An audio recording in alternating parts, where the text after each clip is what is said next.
Hech jiddiy o'ylab ko'rganmisiz, nimaga maktab o'quvchilari yoki talaba yoshlar dars tayyorlashmaydi, ya'ni uyga vazifa qilishmaydi? Kelaylik hisob-kitob qilamiz.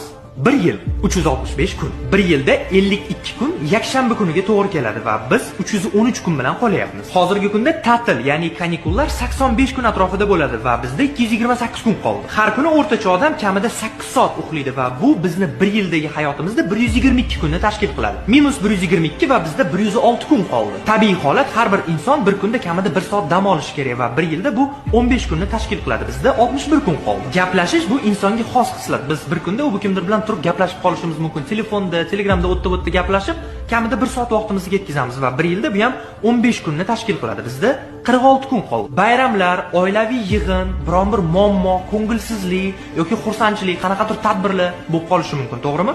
Va bu 1 yilda bizni maksimum 40 kunimizni egallashi mumkin.